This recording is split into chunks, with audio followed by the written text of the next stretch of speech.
선생입니다. 오랜만이죠. 요새 목이 좀 안 좋아가지고 잠깐 동영상을 쉬었어요.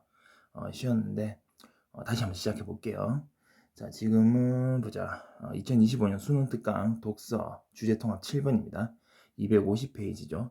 자, 주제 통합인데 주제 통합 같은 경우에는 지문이 보통 두 개가 나옵니다. 두 개가 나오는데 일반적으로 한 개 나올 때보다 각각의 지문 길이는 짧아요. 짧지만 그 지문 길이 짧은 거를 두 개를 합쳤을 때 좀 많아요. 좀 많아요. 많아서 정보가 좀 많습니다. 그렇기 때문에 조금 신경을 좀 써야 되지만 그래도 각각의 지문은 짧기 때문에 이게 이렇게 웬만하면 좀 어렵게 낼 수는 없어요. 자, 어렵게 낼 수는 없지만 정보량이 방대하기 때문에 여러분이 정보를 어느 정도 체계적으로 머릿속에 집어넣으면 충분히 문제를 풀 수가 있습니다. 그렇기 때문에 차근차근하게 여러분이 정리해 주시면 될 것 같습니다. 자, 한번 대각선 한번 쭉 훑어보면요. 뭐 법 이런 얘기 있고 그죠? 법의 이념이라고 뭐 정의, 한목적성 그리고 법의 안정성 이런 얘기를 하는데요. 아마 이런 내용들이 나올 것이다 라고 생각을 하고 맥락을 잡아주시면 좋을 것 같고요. 나는 뭐 민사법률 관계 그리고 성문법, 관습법, 조리 뭐 이런 얘기가 나오잖아요. 그지? 그래서 이런 것들 쭉 봤을 때 성문법, 관습법, 조리 이런 내용을 설명을 하겠구나 라고 생각을 하고 여러분이 맥락을 잡으시면 될 것 같습니다. 자, 문제 보시면요. 가와 나에 대한 설명인데요. 자, 요 같은 경우에는 표현 묻는 문제죠. 자, 표현 묻는 문제인데 일반적으로 우리가 표현 묻는 문제는 맨 마지막에 풀어주셔야 돼요. 그런데 여기 같은 경우는 조금 다릅니다. 왜 그러냐면 가를 다 읽고 난 다음에 가를 다 해결을 하고 그 다음에 나로 넘어가야 돼요. 그렇기 때문에 이 가는요 1번 같은 경우에는 이 표현 묻는 문제를 가부터 먼저 해결을 하고 그 다음 나를 읽어줘야 돼요. 그러니까 맨 마지막에 풀어주는 게 아니고요. 그래서 2번 보면은 가의 내용을 일치하는 것은 3번은 나에 대한 내용이죠. 그래서 이 가를 읽고 난 다음에 그 2번 먼저 푼 다음에 그 다음에 1번으로 가가지고 가의 표현 방식을 딱 해주고 그 체크만 해줘야 하고 이거 같은 건 1번, 2번, 5번이잖아요. 그지? 선택지. 그지? 그래서 요거 확인을 해주시고 나로 넘어가가지고 3번 문제를 풀고 그 다음에 4번이 이제 적용 묻는 문제잖아요. 그거 푸시고 난 다음에 맨 마지막에 1번으로 다시 돌아가가지고 나머지 나에 대한 이 표현 방식을 체크를 해주시면 될 것 같습니다. 이런 식으로 풀어주는 게 제일 깔끔해요. 안 그러면 다시 돌아가서 가를 또 읽어봐야 되거든요. 그러니까 가에 해당되는 거 딱 끝내놓고 나에 해당되는 거 딱 끝내놓고 이렇게 문제를 푸시면 될 것 같습니다. 5번은 의문 문제니까 여러분 쪼대로 푸시면 될 것 같고요. 자, 지금 총 5문제고 각각 2분씩 해가지고 10분인데요. 마지막 문제가 의문 문제이기 때문에 이건 1분 해가지고 총 9분에서 풀어보도록 하겠습니다. 자, 시간 맞춰서 풀어보세요.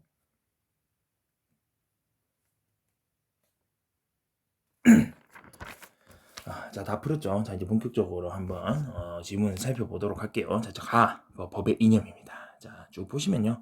법이라는 얘기가 나옵니다. 자, 법은요, 국가 공권력에 의해서 실현이 되는 규범을 얘기한다. 그렇게 보시면 될 것 같고요. 도덕이나 종교랑 상관없어요. 뭐, 너 도덕적으로 살아라. 이렇게 얘기를 하잖아요. 뭐, 도덕적으로 안 산다고 해가지고, 경찰이 이용 출동해가지고, 날 철컹철컹 하진 않아요. 그지? 종교적인 어떤 그 신념도 마찬가지고요. 근데 법은요, 안 지키면은 잡혀갑니다. 그지? 그래서 국가 공권력에 의해서 실현되는 게 법이다. 그렇게 보시면 될 것 같고요. 자, 법 중에 제일 높은 법이 헌법이죠. 국가 공동체가 추구하는 목적이 있습니다. 뭐냐면 행복 추구권, 모든 인간은 행복해야 된다. 뭐 자유권, 자유로워야 된다. 뭐 평등권, 평등해야 된다. 뭐 참정권, 정치 참여 권리가 있다. 뭐 사회권, 뭐 이런 거 되게 많죠, 그지?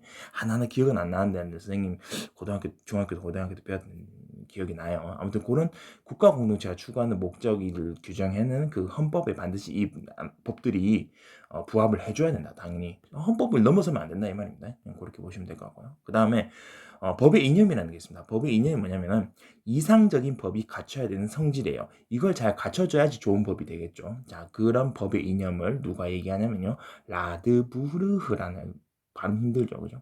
라드부르흐라는 사람이 정의, 한목적성, 법의 안정성의 측면에서 법의 이념을 얘기를 했대요. 그래서 이거 하나하나 살펴보도록 하겠습니다.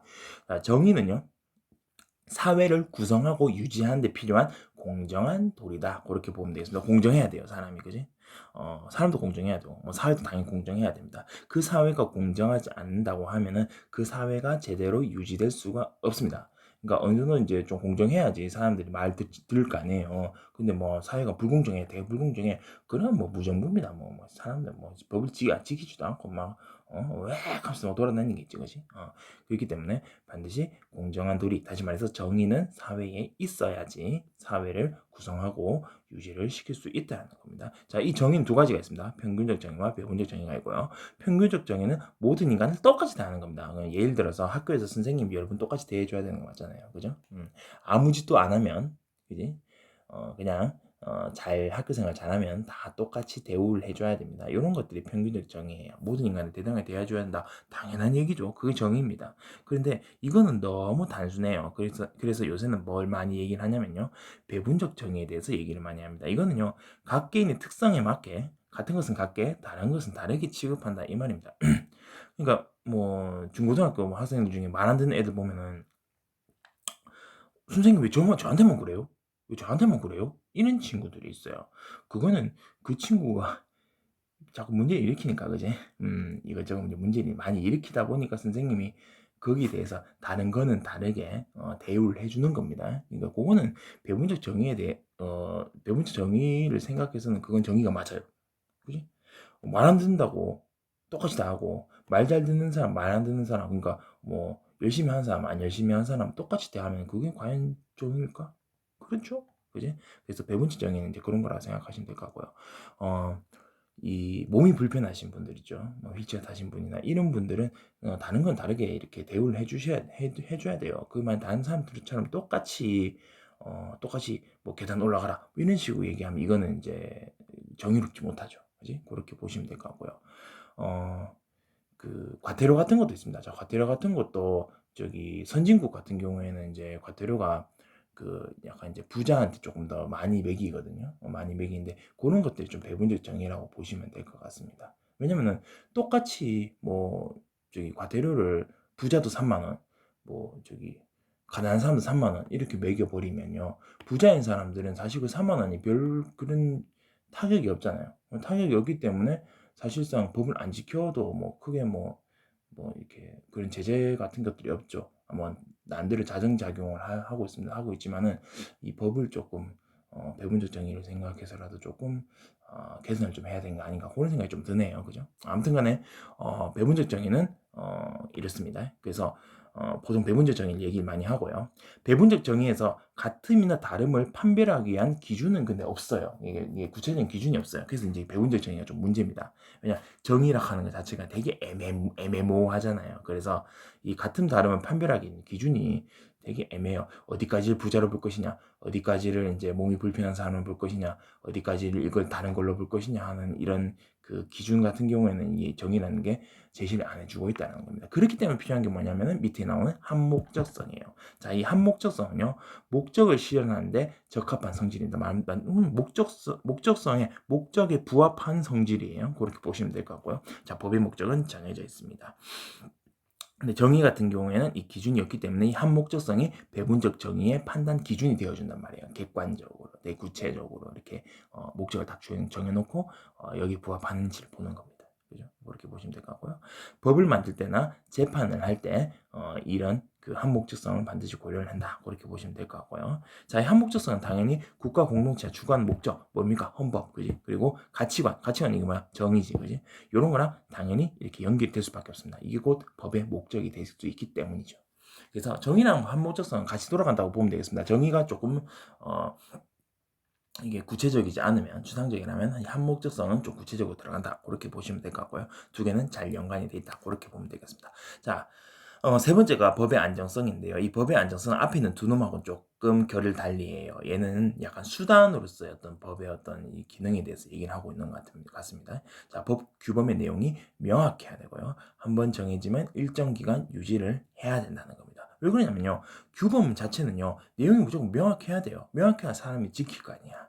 그리고 법을 자꾸 이렇게 만들었다가 뭐 바꿨다가 이러면은 자꾸 변동을 막 해버리면 그래도 사람들 안 지킵니다. 그러니까 행위의 동기를 부여하기 어렵다는 거죠. 예를 들어서 음주운전 같은 경우에는요, 이 혈중 알코올 농도 뭐 난 선생님 음주운전 한 번도 안 해봐서 잘 모르겠는데 뭐 이게 저기 알코올 농도가 이렇게 딱 정해져 있잖아요, 그지? 그거 넘어가면 이제 처벌 받는 거야. 근데 이게 만약 불명확해요.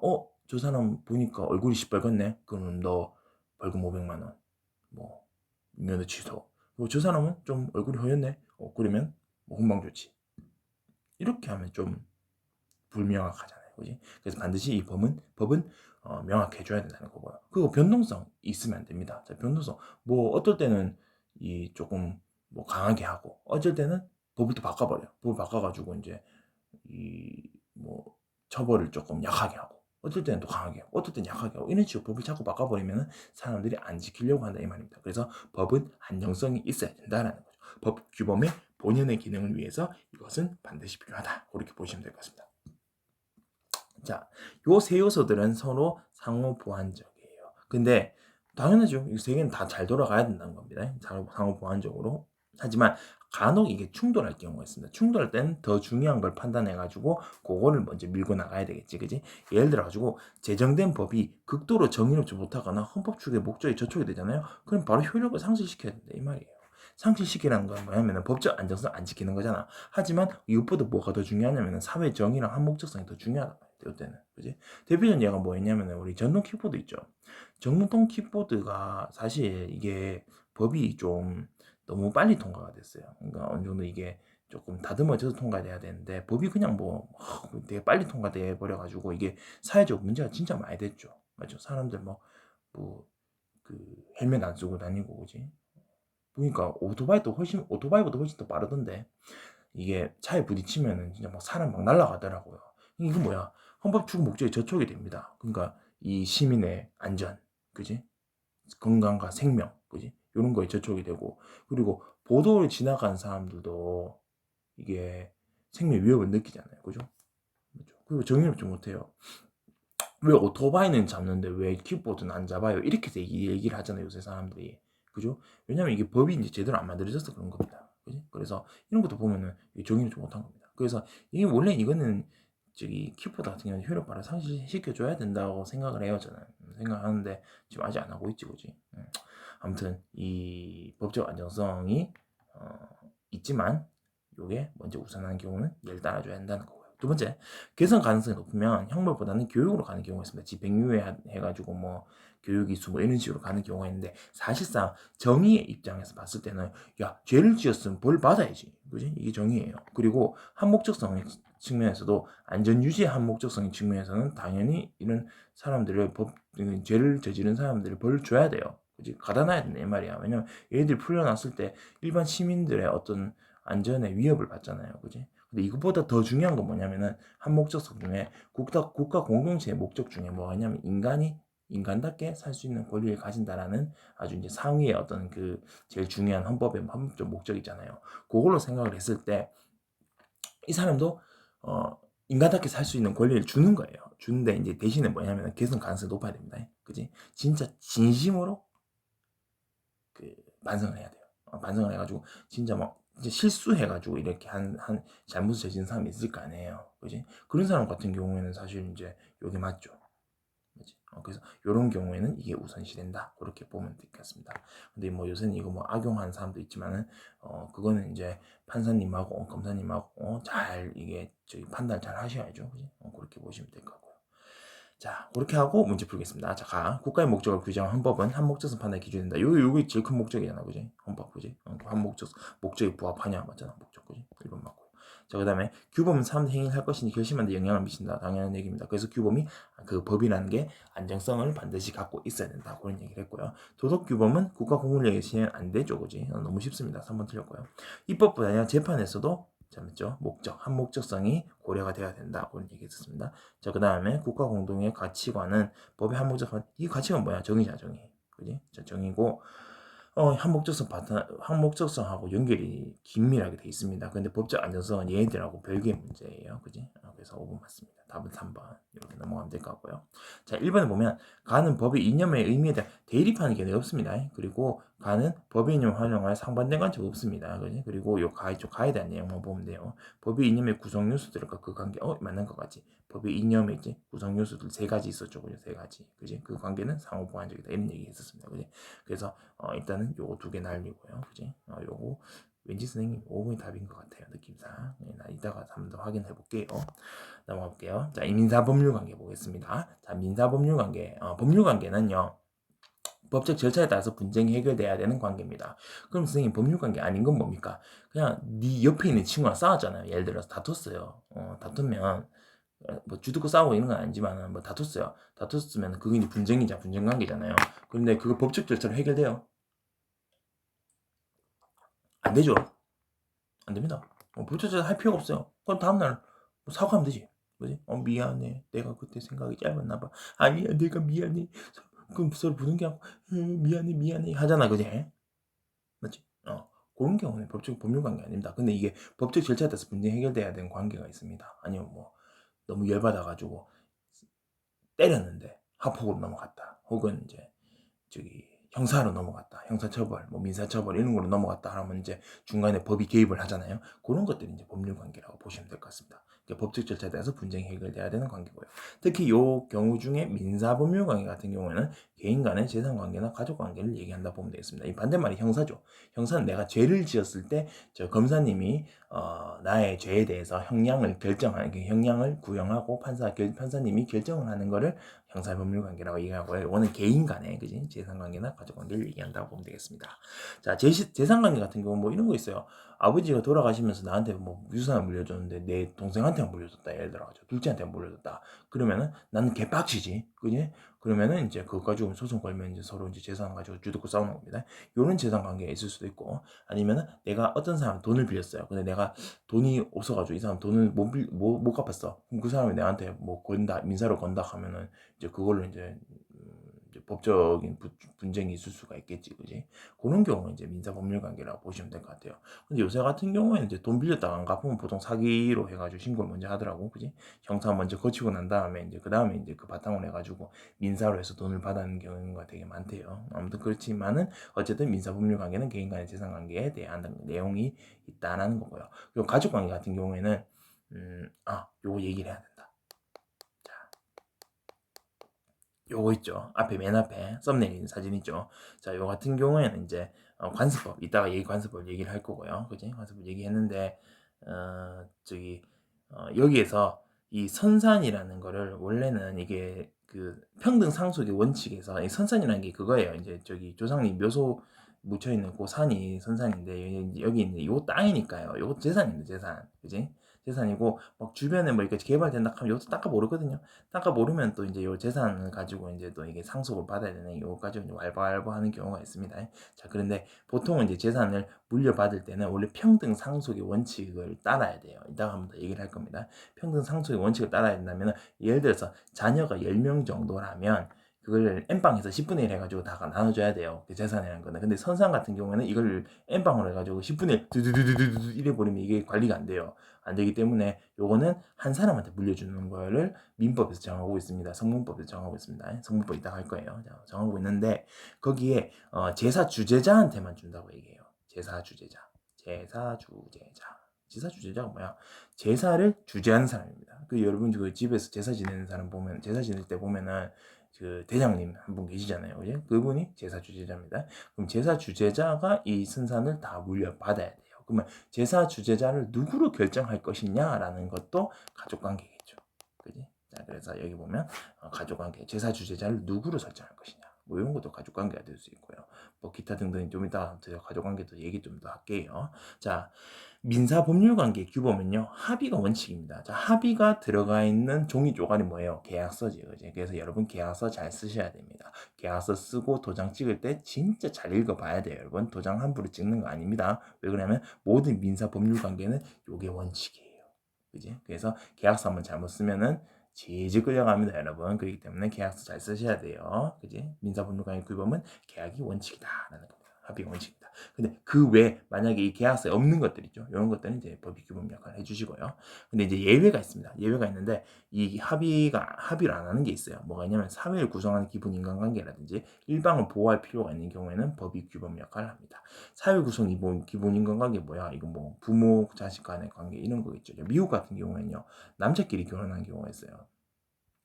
그리고 아들내미를 이제 그지? 입양해가지고 이렇게 해가지고 가족을 구성하는 경우가 있습니다. 자, 그러면 네가 엄마 할래, 내가 엄마 할래, 뭐 얘가 아들, 자식 할래? 그러면 네 이렇게 네 엄마하고 내 아빠 할게, 얘 자식 해, 이렇게 합의할 수 있어요? 안 됩니다. 이건 누가 뭐가 정해줘야 되냐? 법이 정해줘야 된다 이 말입니다. 이런 것들은 이제 사회를 구성하는 기본 인간관계죠. 그렇게 보시면 될 것 같고요. 뭐 이런 것들 있죠. 뭐 저기 그까지 얘기할 필요 있겠나? 넘어가고요. 자, 그 다음에 일방을 보호할 필요가 있을 경우도 이제 여기 법의 규범 역할을 합니다. 예를 들어가지고 뭐 어떤 A라는 사람이 B라는 사람한테 사채를 썼어요. 사채를 썼는데 이게 완전 양아치야, 그지? 그래서 이 뭐 연이율 뭐 100% 이래가지고 뭐 2배, 뭐 예를 들어서 10만 원 빌렸는데 뭐 20만 원 갚아라 이렇게 하는 거야, 그지? 그래서 왜 저 10만 원만 갚아? 10만 원에다가 법정 최고이율 22%였잖아요. 그러면 12만 2천 원 갚으면 되는 거 아니에요? 아닌데 20만 원 갚으면 돼. 저 그럼 한 1년 지나면 또 40만 원을 갚아. 뭐 이런 식으로 해가지고 막 말도 안 되게 해가지고 하는 경우가 있을 겁니다. 근데 이건 뭐 나 못 갚는다 이렇게 했는데 얘가 막 찾아와가지고 막 협박하고 막 그지? 막 주변 사람들 막 협박하고 이러면서 못 살게 구는 경우가 있을 거예요. 그런 경우는 일방을 보호할 필요가 있겠지. 이 사람 보호할 필요가 있으니까 요때는 법이 규범 역할을 합니다. 뭐야 이렇게 저기 공권력에서 이제 들어가지고 이제 이렇게 얘기를 하는 거야. 야, 법정 최고이율이 20% 없으면 맞습니까? 22%니까 이것만 받아 임마. 이렇게 하고 이제 규범 역할을 해주는 거죠. 그럴 때 이제 법이 규범 역할을 해준다는 겁니다. 그거 참고하시고요. 바로 넘어갈게요. 자, 민사법률관계에 적용되는 법은 총 3가지가 있습니다. 그지? 성문법, 관습법, 조리가 있는데 성문법은 제일 먼저 적용이 되겠죠. 위에서부터 이렇게 적용이 됩니다. 자, 문서의 형태가 성문법입니다. 그러니까 어떤 법률 절차에 따라 가지고 국가기관이 제정하는 거예요. 그러니까 뭐 대표적으로 먼저 국회의원들이 이제 제정하는 법들이 있잖아요. 법률이 있고요. 그리고 저기 행정기관에서 이제 제정하는 것들도 있습니다. 그죠? 행정기관에서 국회로 얘기를 해가지고 국회에서 이제 통과시켜가지고 정하는 것도 있고요. 그리고 이제 지방 같은 경우에는 이제 지방 명령제도 있죠. 그냥 뭐 시청이나 이런 데서 그냥 명령이라고 있습니다. 거기 법에. 그지? 이런 것들도 이제 국가기관이 제정하는 거고요. 그리고 시의회에서 뭐 조례 같은 거 이렇게 제정하는 경우도 있고요. 하다못해 학교에서도 교칙 있죠. 교칙도 이렇게 제정을 해가지고 공시를 합니다. 그런 식으로 해가지고 이제 여러분들이 이제 벌 좀 주고 하는 거예요. 벌 좀 주고 상점 주고 하는 겁니다. 그지? 이런 것들도 법률 절차에 따라서 국가기관이 제정하는 겁니다. 왜냐하면 학교도 국가기관이기 때문에 그래요. 이런 것들이 성문법입니다. 문서로 다 정해져 있는 거고요. 요게 먼저 적용이 돼요. 근데 이 성문법에 그 내용이 없을 때가 있어요. 그러니까 법이 모든 걸 담을 수는 없잖아, 그지? 그렇기 때문에 사회 그때는 뭐냐면 관습법이 필요합니다. 자, 관습법이 뭐냐면요, 사회 구성원 사이에 반복된 관행이 법으로 인정되는 경우다. 이렇게 보시면 될 것 같습니다. 자, 반복된 관행이 법으로 인정된다. 반복된 관행이 있을 거예요. 그 아까 전에 앞에서 얘기했던 그 제사 주제자 있죠. 제사 주제자 같은 경우에는 여러분 문제 풀고 여기 내용을 한번 읽어봐서 알겠지만은 나이 많은 남자가 있습니다. 지금 계속 하잖아. 너 제사 지내면 나이 제일 많은 큰아버지가 제일 많이 하시잖아요. 큰아버지가 하시잖아. 제사 주제자를 그제 그냥 뭐 저 뭐야 이모가 하진 않잖아. 아니 고모가 하진 않잖아요. 그지? 그게 이제 이때까지 이제 반복된 관행이라는 건데 이게 법이 인정되는 게 관습법이고요. 단 요건 뭐냐면은 헌법의 목적이나 법의 이념에 반드시 부합해야 된다. 그래서 이 관습법이 없어졌죠. 2000 문제 있습니다. 2023년에 없어졌잖아. 2023년에 그지? 완전히 없어졌죠, 그지? 중간에 막 부활했다, 그지? 없어졌습니다. 왜냐하면 양성평등 때문에. 양성평등이 뭐야 어디 있습니까? 헌법에 있잖아요, 그지? 헌법에 평등권, 그지? 그렇기 때문에 이 관습법이 그때 없어져 버렸어요, 그지? 그렇게 보시면 될 것 같고요. 그러면 만약에 성문법에도 없고 관습법에도 없다 했을 때, 성문법도 없고 관습법이 없을 때는 뭐야? 이게 어떤 경우가 있냐면요, 사회 상황이 되게 급변할 경우가 있습니다. 급변할 때는 국가기관에서 그 법을 제정하는데 시간이 걸려요. 시간이 걸리고 갑자기 급변해서 새로 생기게 버리기 때문에 사회적 관행도 형성하기 힘듭니다. 그럴 때는 뭐다? 사회의 통념이나 법의 일반 원칙을 인정을 하는 경우가 있습니다. 그런 경우는 이제 조립이 되겠죠. 아까 얘기했던 요 양성평등 있죠. 그럼 양성평등 때문에 어떻게 됩니까? 그냥 나이 많은 남녀 상관없이 나이 많은 사람으로 하자 이렇게 돼버리는 거예요. 이렇게 돼버리면 이게 이제 조례가 되는 거죠. 법의 일반 원칙을 인정한다. 그렇게 보면 되겠습니다. 자, 그 예시를 여기다 대놨죠. 제사용 재산, 다시 말해서 묘소나 선사는요, 상속을 하는데 성문법, 그러니까 다시 말해서 민법죠. 민법이 이제 성문법이니까, 그지?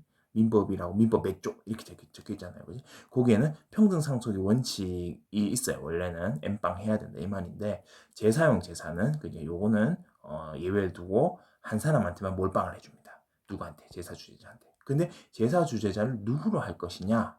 한 역할을 한 사람만 상속한단 말이에요. 그러니까 제사용 왜이 엠빵 해보면은 이게 그 선산으로서 역할을 뭐 하잖아. 그래서 한 사람한테 몰아준다. 그지? 몰아주는데 제사 주재자를 누구 설정할 거냐? 관습법에서는 나이 많은 남자로 보는 겁니다. 하지만 최근에는 이게 없어져 버리고, 그지? 교리를 적용해가지고 남녀 상관없이 나이 제일 많은 사람으로 그렇게 설정을 했대요. 그래서 앞에 나오는 요게 그겁니다. 그지? 그 썸네일이 그거예요. 자, 관선상 나이만 남자가 선상 물려받아야지. 응? 그지? 주사 주제자가 돼야지. 이렇게 하니까 그 관습법 없어졌는데요. 그지? 조리 이제 조리인데요. 그지? 남녀 평등이기 때문에 그지? 조리 이제 관습법이 없어져서 이제 그 조리를 쓰는 겁니다. 그지? 그 성별에 관련 없이 나이가 제일 많은 사람으로 그지? 과연 선상을 차지하는 사람은 그지? 보겠습니다. 자, 이제 문제 풀게요.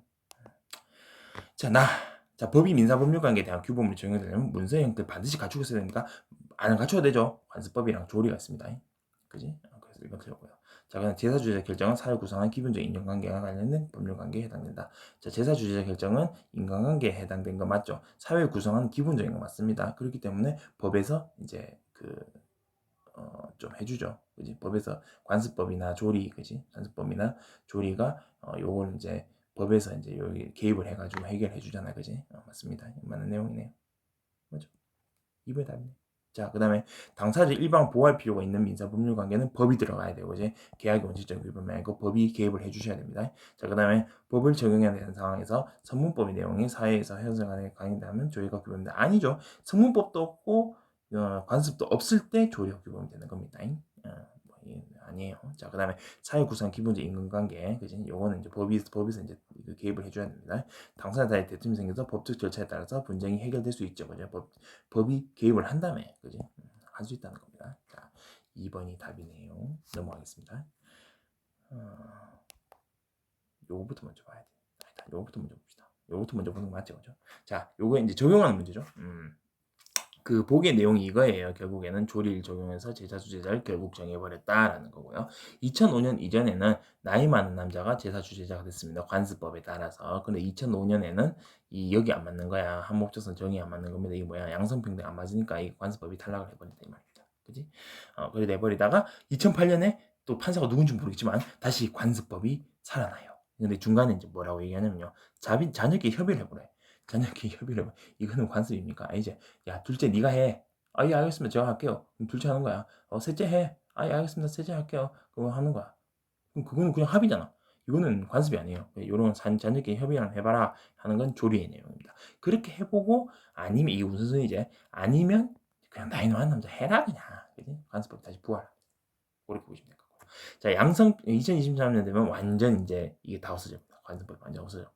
그지? 양성평등을 적용해 버려가지고 그 성별 관련 없이 나이 제일 많은 사람으로 정해져 버렸습니다. 근데 그건 이제 아직 관행이 형성이 안 돼 있잖아요. 그렇기 때문에 조리 나온 겁니다. 관행 형성 안 돼 있어요. 요새 뭐 여성이 주재자가 돼가지고 제사를 지내는 집이 있습니까?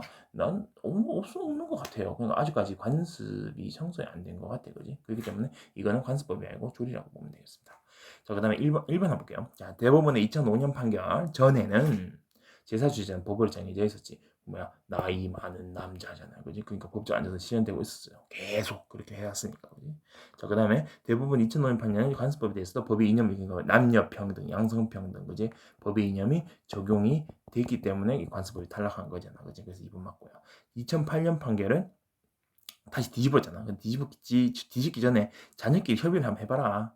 그거는 이제 조리잖아요. 그지? 그거는 관습이 아닙니다. 그지? 둘째 할 것 같으면 둘째 시키든지, 넷째 할 것 같으면 넷째 시키든지, 너희끼리 알아서 하면 합의를 봐라 하는 거니까 이거는 뭐 관습하고 관련 없잖아요. 그게 조리입니다. 그지? 그래서 3번 맞고요. 자, 대법원 2023년 판결은 배분적 정의나 이념이 조립은 조리보다 우선 아니죠. 이게 자체가 조리인데 뭐 이게 조리잖아 조리 그지? 조리고요. 그리고 이게 배분적인 정의 내가 봤을 때 배분적 정의는 아닌 것 같아요. 왜냐면 같은 건 같게 다른 건 다르게 하면 제사 주제자 남자가 해도 되잖아. 실제로 남자가 하는 게 또 좀 편하잖아요. 그지? 그러면 저기 같은 건 같은 거, 다른 건 다른 거라고 했을 때 배분적 정의라고 보기에는 그 좀 양성평등 힘들지 않을까요? 양성평등은 배분적 정의라기보다는 약간 이 저기 뭐야 무슨 정의더라? 평균적 정의 거에 가깝지 않을까? 나는 그렇게 생각해요. 근데 요게 이게 남녀 평등이랑 양성 평등이라는 게 평균적 정의인지 배분적 정의인지는 아직까지 논란이 있습니다. 그래서 요거 가지고 문제를 체크하기는 그렇고 어쨌든 간에 이 조리 이게 자체가 조리이기 때문에 그죠? 우선 이런 얘기는 없습니다. 답은 4번입니다. 자, 5번에 보면요. 대법원 2008년 판결과 대법원 2010년 모두 재사용 재산은 한 사람 물려받게 하죠. 한 사람 물려받게 하는 거 어디 있습니까? 민법이죠. 민법에 민법이라는 거는 이거 뭐 성문법입니다. 성문법에 그렇게 적혀 있어요. 그죠? 그 재사용 재산이 제대로 된 역할을 하기 위해서 한 사람한테 몰빵한다 했잖아, 그지? 그럼 이거 같은 경우에는 이제 그 역할을 제대로 그 땅의 역할을 제대로 해야 되기 때문에 요건 이제 한목적성 반영을 한 겁니다, 그지? 그렇게 보시면 될 것 같고. 자, 그래서 답은 4번. 쉽죠? 넘어갈게요. 자, 1번 이제 마무리하겠습니다. 아까 1번, 2번 제꼈죠, 그지? 자, 법의 유형에 대한 학설의 발전까지 있던 거 없습니다. X. 자, 법의 목적을 제시하고 이런 목적 달성에 위해 법이 갖춰 요거는 가해에 좀 더 가깝지 않을까요? 그죠? 달성의 법의 가치에서 법의 이념, 그지? 그래서 이거 나는 아닙니다, 그지? X. 자, 아까 요거 맞다 했죠? 자, 나는 민사법률 관계 적용되는 법의 유형 세 가지 있었지. 성문법, 관습법, 조리, 그지? 그리고 그 관계, 뭐, 얘가 먼저다. 그 다음 얘다. 그 다음 얘다. 그지? 관계. 다 5번입니다. 됐죠? 쉽네요. 자, 그 다음에 5번 보겠습니다. 자, 들어맞아야. 요건 헌법에 부합해야, 그지? 부합해야 들어맞아야. 그러니까 1번 맞고요. 그 다음에 취급한 거. 같은 건 같게 취급하고 다른 건 다른 게 취급해라. 맞죠? 그죠? 자, 그 다음에 따르다. 법을 지키는 거잖아. 그지? 준수한다. 맞고요. 그 다음에 물려받게. 보통 이제 상속이라고 얘기를 하는데요. 승계라고도 얘기를 합니다. 그지? 뭐, 그 재산을 승계한다. 뭐 빚이 있으면 빚을 승계한다. 하면서 이게 물려받는다는 승계라는 말로 이게 법적 용어가 있습니다. 그래서 4번 맞고요. 저 잃어버린다는 건 이건 이제 효력을 잃어버리는 거잖아요. 효력을 상실하는 거예요. 그지? 상실하는 거지. 분실은 아닙니다. 자, 분실은 뭐냐면 내가 길 가다가 휴대폰 떨어뜨려서 휴대폰 잃어버리는 게 분실이에요. 그지? 물건 잃어버리는 게 분실이고 효력을 잃어버리는 거는 상실에 해당됩니다. 그지? 효력 상실, 그지? 그래서 5번이 답이다. 쉽죠? 이렇게 하고요. 다음 시간에 8번으로 돌아가가지고죠. 인문예술 맞죠? 인문예술 8번 하도록 하겠습니다. 자, 고생하셨습니다.